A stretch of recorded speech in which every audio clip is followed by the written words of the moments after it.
Mes salutations les plus cordiales, les amis de Success Zone, les amis de Coaching TV.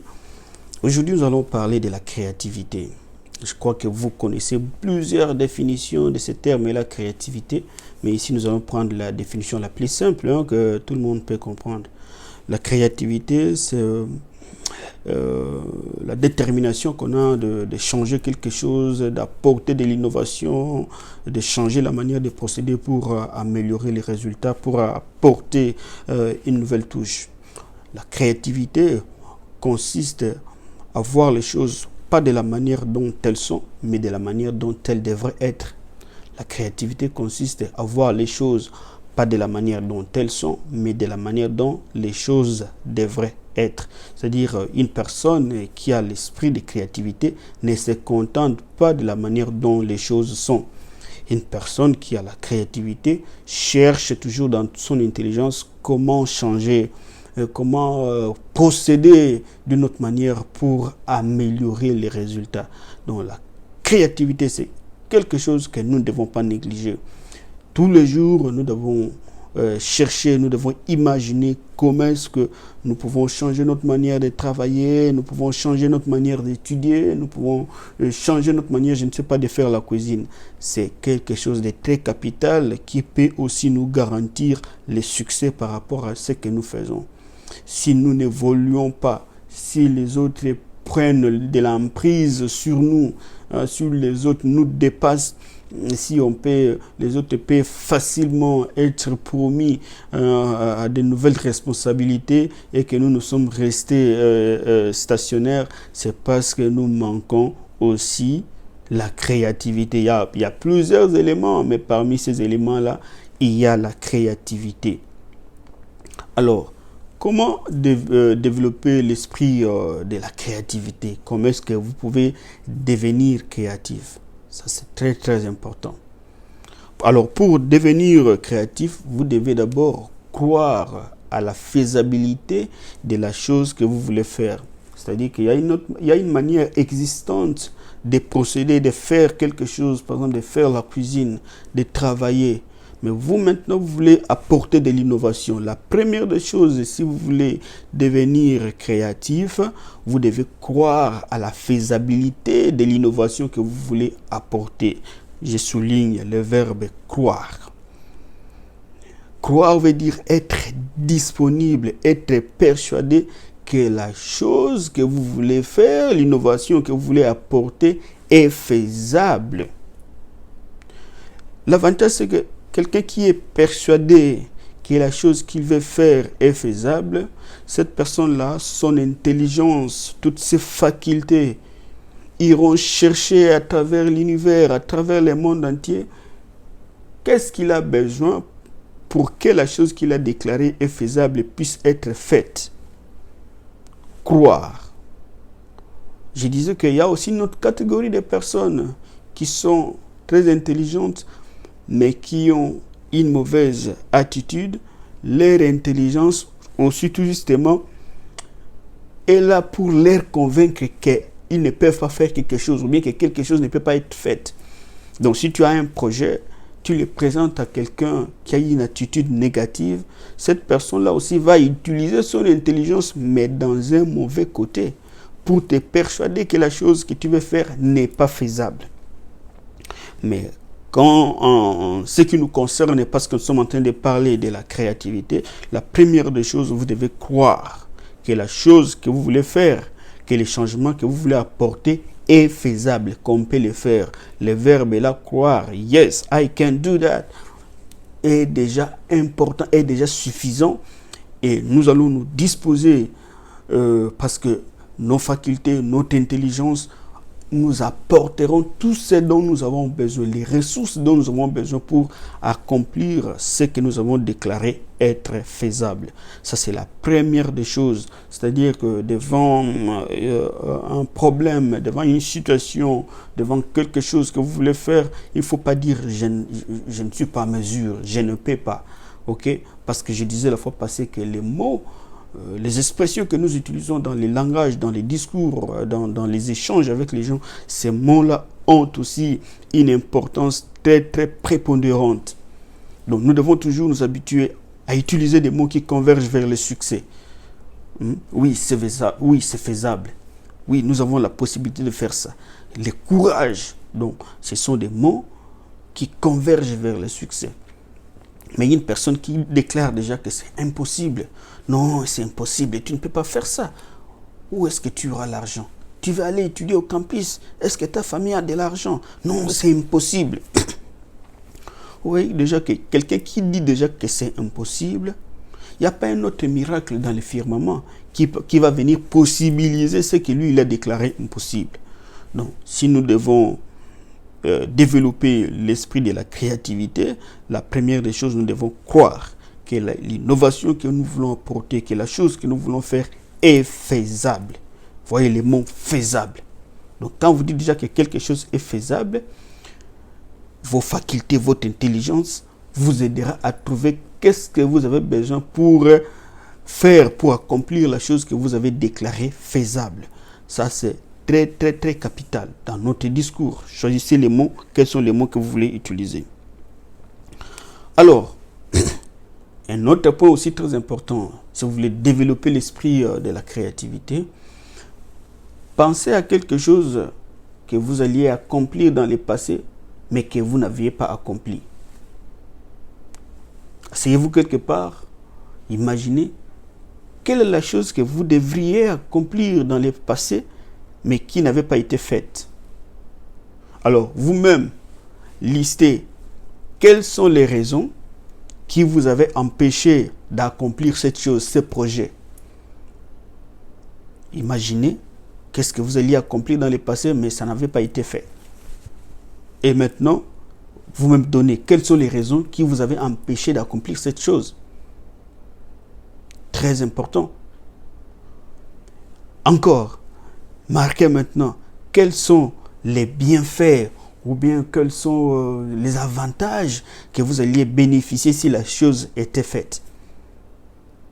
Pour développer l'esprit de créativité, pensez à quelque chose que vous alliez accomplir dans le passé, mais qui n'avait pas été fait. Dites-nous quelles sont les raisons qui vous avaient empêché de faire cette chose. Et aussi, dites-nous quels sont les avantages dont vous alliez bénéficier si la chose était faite. Ça, c'est très important pour développer l'esprit de créativité. Alors aussi, pour développer l'esprit de créativité, nous devons être réceptifs par rapport aux nouvelles méthodes. Vous voulez développer l'esprit de créativité, soyez réceptifs, soyez à mesure de recevoir, d'accepter les nouvelles méthodes, les nouvelles manières de faire les choses. Vous ne devez pas être rigide, vous devez être flexible. Si on vous dit aujourd'hui, rien ne se fait sans ordinateur. Tout ce qu'on fait, on utilise l'ordinateur là pour nous accompagner dans tout ce que nous faisons. Vous devez emboîter les pas. Vous devez combiner votre vitesse à la vitesse du changement. Ne restez pas rigide. C'est ça. Comment devenir créatif? Soyez réceptif aux nouvelles méthodes, à la nouvelle méthodologie. Ne restez pas rigide. Parce que vous, dans le passé, telle ou telle chose, vous les faisiez d'une certaine manière, sans ordinateur par exemple. Mais aujourd'hui, quand on vous dit que pour faire la même chose, il faut utiliser l'ordinateur, ne résistez pas. Ne résistez pas au changement. Vous devez, au contraire, emboîter les pas. Quand nous voulons devenir créatifs, le danger de ne pas être créatif, vous serez écarté du jeu. À votre place, on cherchera quelqu'un qui peut apporter de l'innovation. Ça, c'est très, très capital. Aussi, vous devez être expérimental. Celui qui veut développer la créativité doit aussi être expérimental.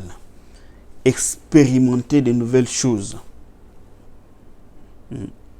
Voir même la route que vous empruntez pour aller au travail. Si c'est possible, vous pouvez la changer. Les amis, votre entourage, si possible, vous pouvez changer. Je dis bien, si c'est possible, vous pouvez changer. Expérimenter par exemple de nouvelles recettes, de nouvelles cuisines. Ne vous attachez pas tout simplement aux choses anciennes. Si c'est possible, expérimentez d'autres choses. Et ça ouvre notre esprit à la créativité. Être expérimental. Expérimentez tout. Vous aimez bien votre église, mais parfois il faut aussi aller voir ailleurs comment les autres prient. Il faut aussi embrasser d'autres cultures. Et ça ouvre notre esprit à la créativité. Ça, c'est très important. Et aussi, vous devez être progressif par rapport à votre raisonnement. Vous voulez devenir créatif, c'est bien beau, mais soyez progressif par rapport au raisonnement. Ne restez pas traditionnel. C'est comme je le disais tout à l'heure. La manière de faire les choses, si on vous dit cette manière-là est révolue, nous voulons maintenant faire la même chose, mais d'une autre manière, ne résistez pas les changements. Vous devez aussi emboîter les pas. Alors, pour être progressif à votre raisonnement, qu'est-ce que vous devez faire? Vous devez aussi encourager les autres à parler. Lors des réunions, lors des échanges avec les gens, vous devez aussi prêter votre oreille à ce que les autres pensent, à ce que les autres disent. Il n'y a pas que votre parole qui compte, la parole des autres aussi compte. Ne minimisez pas l'apport des autres, ne minimisez pas ce que les autres pensent. Il y a de l'intelligence dans tout le monde. Il n'y a pas que vous qui êtes intelligent. Donc, si vous voulez devenir créatif, prêtez aussi vos oreilles à ce que les autres pensent. C'est comme on a toujours dit que les grandes personnes, ceux qui ont accompli de grandes choses dans ce monde, ce sont des personnes qui monopolisent plus l'écoute. Ce sont des personnes qui écoutent beaucoup. Mais par contre, les gens ordinaires monopolisent beaucoup parler. Ils parlent trop. Parce que pour eux, beaucoup parler veut dire qu'ils sont en train de convaincre les autres qui sont intelligents. Mais les grandes personnes écoutent plus.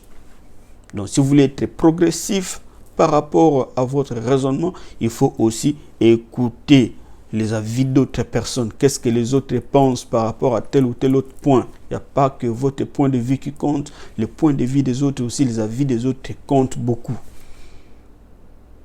Écouter les autres ne veut pas dire laisser à son interlocuteur le temps de parler comme ça. Moi, je vais contredire ce qu'il a dit. Non, écouter les autres veut dire prêter oreille et prendre en considération ce que les autres disent. Comme on a dit, il y a de l'intelligence dissimulée partout, dans chacun de nous. Chacun de nous a une portion de l'intelligence. Il ne faut pas minimiser les autres, il ne faut pas minimiser, n'est-ce pas, les raisonnements d'autres personnes. Parce que chacun de nous peut toujours contribuer à quelque chose. C'est très important.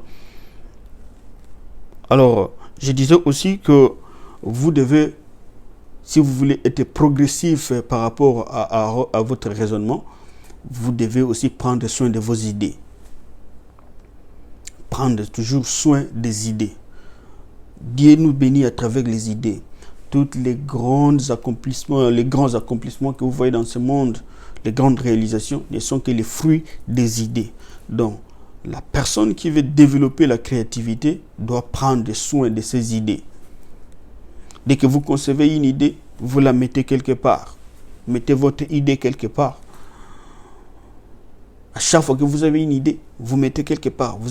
Et au bout d'une certaine période, essayez un peu de rassembler vos idées. Regardez quelles sont les idées qui convergent et quelles sont les idées qui ne vont pas dans la même direction.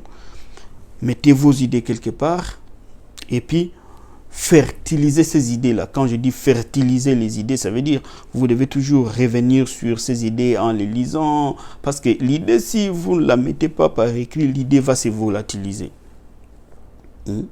L'idée va se volatiliser. Dieu nous bénit à travers des idées. Les grandes réalisations que vous voyez ne sont que les fruits des idées. Et ces idées-là, vous les avez, je les ai aussi. Seulement que nous ne voulons pas prendre soin de nos idées. Vous avez une idée, vous la mettez quelque part, vous l'écrivez quelque part. Une autre idée, vous l'écrivez. Et au bout d'une certaine période, vous devez trier vos idées pour mettre ensemble les idées qui convergent. Alors, si vous trouvez que les idées que vous avez conçues, il y en a qui sont très très importantes, vous devez les matérialiser. Vous devez travailler sur ces idées. Comme on a toujours dit que 1000 idées, une idée sur laquelle on travaille est beaucoup plus importante que 1000 idées sur lesquelles on n'a pas travaillé. Donc, la question, ce n'est pas d'avoir beaucoup d'idées, mais l'important, c'est de travailler sur l'idée que nous concevons. Voilà. Donc, Dieu nous bénit à travers les idées. Nous devons prendre soin des idées. Nous devons fertiliser les idées en les associant avec les idées qui les ressemblent. Donc, c'est très, très important si nous voulons devenir créatifs. La créativité, c'est quelque chose de très important. La créativité, c'est quelque chose qui nous accompagne à aller vers le succès. Vous voyez que le monde change, tout bouge. Il y a certaines choses qui changent, mais ces changements-là n'est pas visible. C'est par exemple votre maison, votre belle voiture. Elle est parce que rien ne reste à l'état de l'inertie. Tout change. Alors, pour faire face à ces changements-là, nous devons être créatifs. C'est un peu comme des personnes qui exercent un business semblable, disons des salons de coiffure ou bien des restaurants. Mais qu'est-ce qui fait qu'il y a toujours plus de clients? Les clients sont toujours pleins dans les premiers restaurants, dans les restaurants A, mais dans les restaurants B, il n'y a pas de clients. La raison, c'est quoi? Les Africains vont dire que ce sont des gris-gris. Pas forcément. Ça peut aussi être la créativité. La première personne, le restaurant A innové sa manière de faire. Comment prendre soin des clients? Comment présenter la bonne nourriture, par exemple. Mais par contre, le restaurant B ne veut rien faire pour innover. Donc, la créativité, c'est quelque chose de très, très capital. Je pense que j'ai énuméré ici quelques points qui nous permettent de devenir beaucoup plus créatifs, de changer notre manière de faire, de changer notre manière de procéder afin d'apporter de l'innovation, afin d'apporter de l'originalité. Cette originalité-là, c'est ce qui va nous accompagner vers la perfection, vers l'amélioration, vers le succès dont nous cherchons toujours. Très capital. Alors, je disais que vous ne devez pas vous laisser volatiliser vos idées. Vous devez toujours les écrire quelque part et ensuite vous devez les trier et travailler sur vos idées. Les idées que vous avez considérées comme étant importantes, il faut travailler là-dessus. Nous n'allons pas nous fatiguer de dire que toutes les grandes réalisations n'étaient que des idées. Mais les gens ont travaillé sur ces idées-là. L'entreprise au sein de laquelle tu travailles, je ne sais pas, la maison que tu as achetée, la voiture que tu conduis, toutes ces choses-là n'étaient que des idées. Mais les gens ont eu le courage de concrétiser ces idées. Mais ce n'est pas toujours facile. Ce n'est pas toujours facile. Il faut avoir un esprit fort. Par exemple, vous voyez, la personne qui avait pris le courage de dire, bon, au lieu de continuer à utiliser des chevaux pour voyager pour de longues distances, je peux, par exemple, inventer un avion. Ouais, je crois que les gens qui étaient tout autour de lui lui ont pris pour un fou, un bandit. Mais comment est-ce que tu vas mettre un grand appareil dans les airs? C'est lui qui a imaginé comment créer les bateaux. Donc, toutes les grandes réalisations ici n'étaient que les idées, mais les personnes qui ont concrétisé ces idées-là ont eu le courage. Le courage, ont, je ne sais pas, bravé la peur. Le goût du risque, ils ont risqué. Parce que je crois que les gens qui les entouraient leur disaient non, ce n'est pas faisable. Mais ces gens-là sont restés déterminés jusqu'à nous produire les résultats que nous avons aujourd'hui.